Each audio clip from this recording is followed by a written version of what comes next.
Halo teman-teman, ketemu lagi di Ninis Room. Saya kembali dan di episode yang ditunggu-tunggu oleh masyarakat, komen-komen julid Mas Fadli.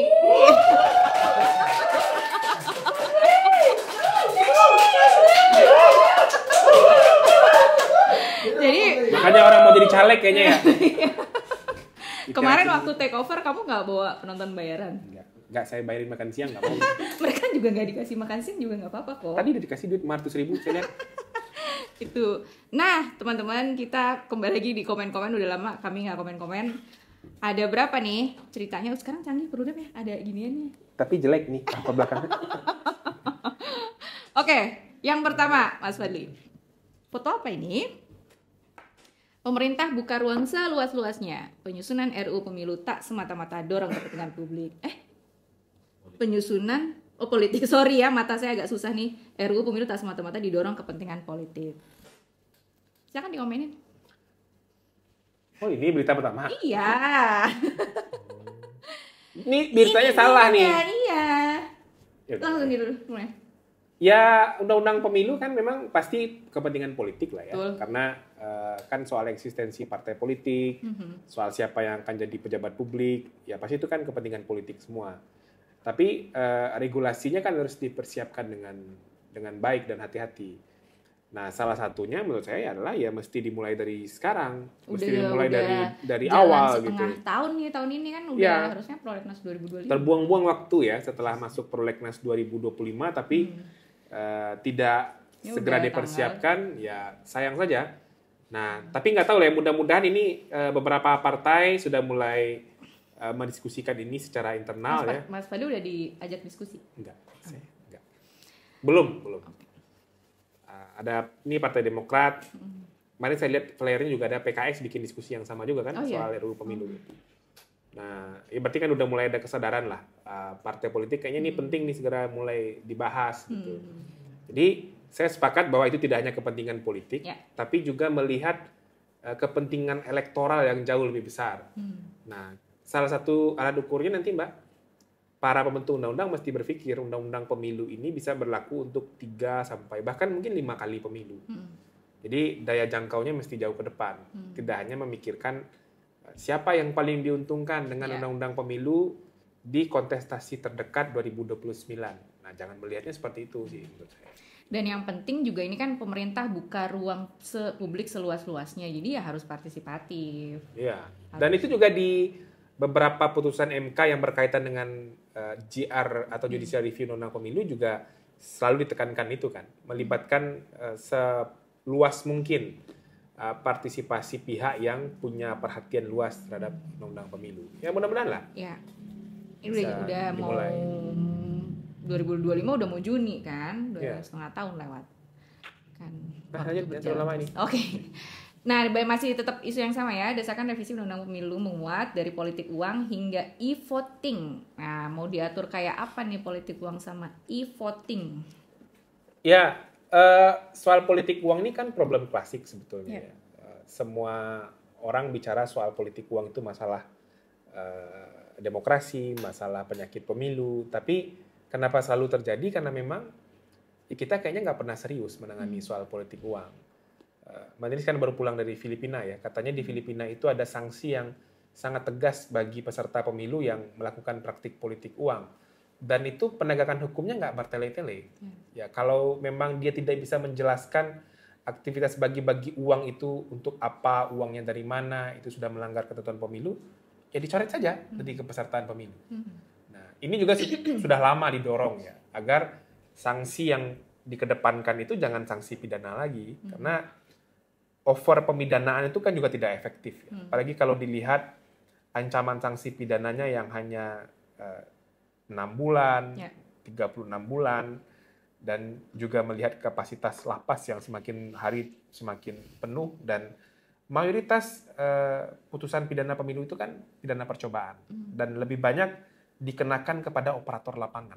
Jadi kalau saya dengan percaya diri mengatakan itu nggak efektif sama sekali untuk memproteksi integritas pemilu. Nggak ngasih efek jerah. Betul, dia nggak ngasih efek jerah dan nggak punya daya cegah juga. Mestinya kan ancaman sanksinya itu diharapkan bisa punya daya cegah terhadap orang yang berpikir akan melakukan politik uang. Oh, kalau saya melakukan politik uang, ini bisa bahaya nih. Saya bisa didiskualifikasi sebagai peserta pemilu. Nah, paradigma itu yang kita mau dorong terbangun dengan adanya undang-undang pemilu. Nah, mudah-mudahan di undang-undang pemilu yang baru ya menurut saya sih harapan masih harus terus dihidupkan. Kalau soal e-voting sih menurut saya yang jadi problem di kita kan sebetulnya bukan proses pemungutan suara di TPS ya. Tapi sentuhan digitalisasi itu justru dibutuhkan di proses penghitungan dan rekapitulasi suara. Nah, lagi-lagi nih, Bu Ninis kan tadi cerita pemilu di Filipina itu bahkan hasil ofisial pemilu itu sudah diumumkan selambat-lambatnya atau paling lambat 5 hari kan setelah hari electionnya atau hari H pemilunya. Dan dibandingkan dengan kita 28 hari atau bahkan sampai 30 hari karena rekap yang berjenjang manual berjenjang. Berkelahi di mana-mana, ribut di mana-mana, tapi hasilnya juga nggak jelas gitu ya. Sudah ada teknologi yang dipersiapkan tapi juga hanya jadi alat uji coba. Dan kemudian juga mundur lagi pas pilkada kemarin. Menurut saya memang kita belum serius dan sepertinya belum konsisten ya. Kebutuhan teknologi informasi dalam proses pemungutan, penghitungan dan rekapitulasi suara itu seperti apa kita kayaknya juga agak kebingungan gitu. Saya ingat blueprint-nya KPU ya, riset tentang penggunaan teknologi informasi pemilu di 2017 ya. Itu kan kebutuhan Indonesia kan sebetulnya rekapitulasi elektronik. Diawali dengan adanya salinan digital, itu akan bermuara pada rekapitulasi elektronik, dan hasil ofisial pemilu bisa jauh lebih cepat, dan orang tidak berkelahi di semua level tuh, kecamatan berkelahi, kabupaten kota berkelahi, provinsi berkelahi gitu ya. Tambah lagi nanti berkelahi yang terakhir ada di Mahkamah Konstitusi. Itu sih menurut saya, Mbak. Dan termasuk juga kita mesti berpikir model konvensional KPPS nulis salinan terlalu banyak yang membuat KPPS bekerja sampai larut malam itu kan salah satunya karena itu. Nah, itu problem yang sudah sering didiskusikan. Tapi sekarang seperti apa peta masalah itu akan dijawab dengan menuangkannya pada kerangka hukum pemilu.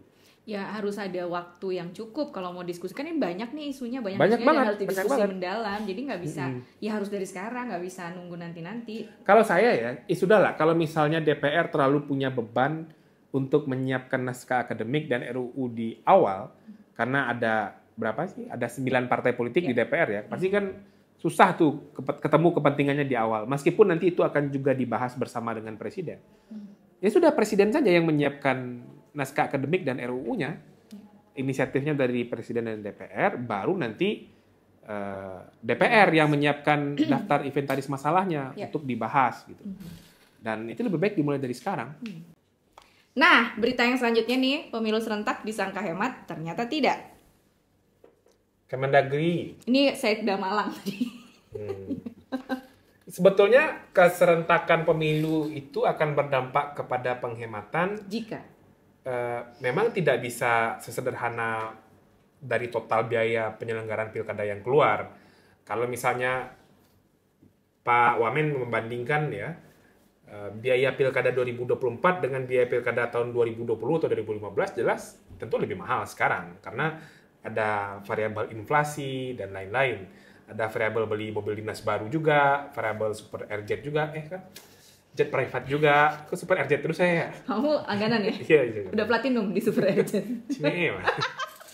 Nah, itu ada variabel begitu-begitunya. Jadi kalau mau melihat kenapa pilkada pemilu serentak itu jauh lebih murah? Karena salah satu item paling mahal dari penyelenggara pemilu itu kan honorarium penyelenggara, Mbak.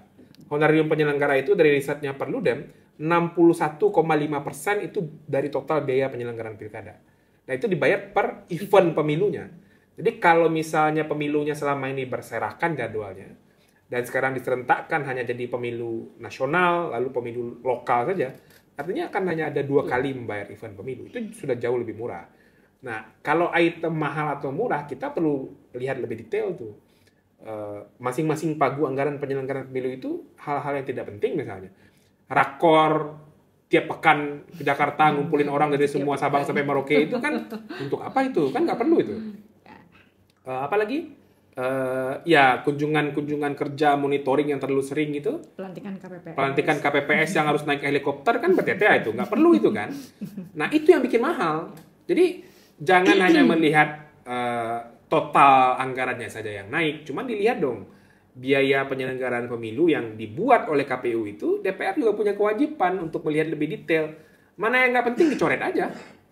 Masa ya rumah dinas sampai 2, 1 rumah dinas, 1 apartemen, untuk apa? Nah, kemudian mobil dinas sampai 3, itu berapa biaya operasionalnya gitu. Jadi DPR juga punya kewajiban untuk melihat mana hal-hal yang tidak penting dicoret. Itu menurut saya akan jauh lebih rasional. Gitu, ya, Pak Wamen. Dan ya itu ya yang harus dilihat tuh tadi pos-pos anggarannya, bukan kemudian karena dibilang ini nggak hemat terus sistem pemilihannya mau diganti. Ya coba bayangin Mbak ya, anggota KPU RI mau melantik KPPS ke Cianjur ya. Lupa aku Cianjur apa Cianjur? Cianjur kayaknya ya, yang naik helikopter itu ke Cianjur ya. Mana Jangan tidur, ke Cianjur ya. Ke Cianjur ya. Mana Kal? Nah, ke Cianjur, yang naik helikopter itu ke Cianjur. Haikal ya. Melantik KPPS ke Cianjur naik helikopter. Bisa naik, padahal bisa naik KRL dari Cikini ke Bogor ya. Iya, kan udah ada mobil dinas. Cianjur kan dekat. Iya. Gimana sih? Lanjut. Senang nih saya Mas Fadli mulai julid. Lanjut. Lanjut. MK sering putuskan PSU berulang. Komisi 2 DPR usulkan membentukkan aturan sengketa pemilu khusus. Apa nih maksudnya? Menurut saya ya, problem ini kan karena Barito nih ya, kasus di Barito kayaknya ya. Barito Utara kan ini kan.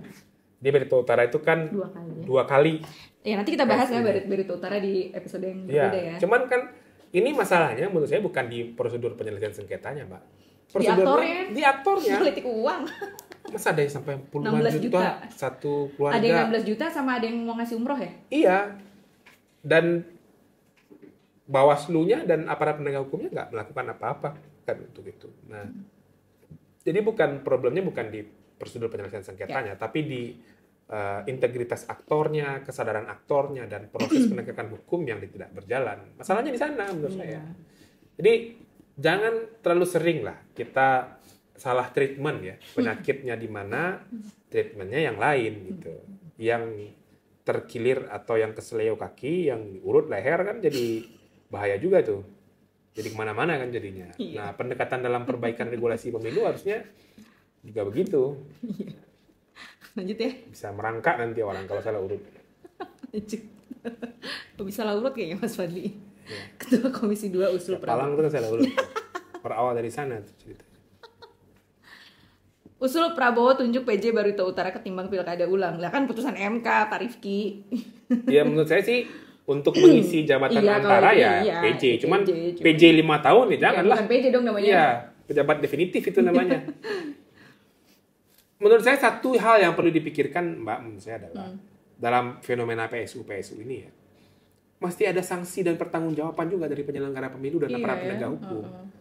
Masa mereka yang menyelenggarakan pemilu, mereka yang mengawasi tahapan pemilu, nah jadinya seperti ini terus mereka nggak bertanggung jawab apa-apa gitu. Tanggung jawab juga dong. Apa pertanggungjawaban mereka? Paling tidak minta maaf lah selama-lamanya iman. Kedua mungkin diganti, jangan orang lagi ini yang menyelenggarakan pemilu. Gitu. Nah soal PJ ya menurut saya untuk mengisi jabatan antara ya oke saja PJ, tapi untuk 5 tahun menurut saya tidak tepat juga. Iya, tapi Barito Utara nih unik ya. Bisa nggak dibilang karena nila setitik rusak susu berbelanga-belanga ya. Iya, karena awalnya kan cuma 2 TPS yang diulang, tapi kemudian sekarang jadi PSU-nya seluruh TPS gitu. Gitu Mas Rifki. Ada lagi nggak? Oh, ada lagi, masih ada loh, banyak ya. Usulan dana parpol naik Komisi 2 harus disesuaikan dengan kemampuan negara. Ya, naik lagi ya isu ini ya. Iya, soal isu bantuan keuangan untuk parpol dari negara ini kan sudah dibincangkan dari lama. Bahkan dulu KPK sudah punya kajian, bahkan sudah keluar rekomendasi besaran berapa sih bantuan keuangan yang pas untuk membiayai partai, sehingga biaya tata kelola keuangan partai itu dominannya dari negara. Nah, ini menurut saya formulanya sudah banyak, Pak. Misalnya kan bisa saja bantuan dari negara itu tidak dalam bentuk fresh money, tapi apa istilahnya, Pak? In kind. Nah, jadi ada bantuan langsung ya dalam bentuk kebutuhannya apa? Misalnya sewa gedung, biaya program partai, biaya rapat-rapat partai. Nah, itu bisa langsung diberikan negara tanpa memberikan fresh money ke partai. Jadi sekarang oke lah, iya soal menyesuaikan kemampuan negara, iya Pak, pasti itu. Tapi yang paling penting itu kan soal polisinya apa, mapping masalahnya apa, lalu dari situasi itu mana yang mungkin akan diambil gitu. Nah, soal besarannya mungkin ya jangan buru-buru dibincangkan kenaikan besarannya, tapi sistem di internal partai juga mesti dibicarakan. Bagaimana partai juga memperbaiki tata kelola keuangan dan peningkatan bantuan ke partai ini bentuknya apa? Misalnya berapa persen? Misalnya dari total 100% kebutuhan partai, 20% fresh money, 30% diberikan in kind misalnya. Itu kan bisa juga, Pak. Dan yang besar dari beberapa riset kita kan biaya sekretariat dan biaya program kan, biaya rapat-rapat partai. Nah, itu aja yang diberikan in kind oleh negara sesuai dengan pagu yang tepat dari kebutuhan masing-masing daerah. Menurut saya itu lebih masuk akal. Iya, dan juga harus dilihat satu nggak sekedar nambahnya aja, nambah berapa buat partai politiknya. Terus juga lihat kondisi partai kita tuh hari ini gimana sih gitu kan. Udah banyak ya Perludem sendiri kan ngelakuin riset ya soal ngelihat demokrasi di internal partai, skornya berapa. Nah, dengan kondisi hari ini tuh pasnya berapa. Jadi ya dia siap nggak mengelola uang negara, gimana juga ini uang publik, harus dikelola dengan baik dong gitu. Habis. Terima kasih teman-teman, sampai ketemu lagi di Julid Fadli selanjutnya. Dadah.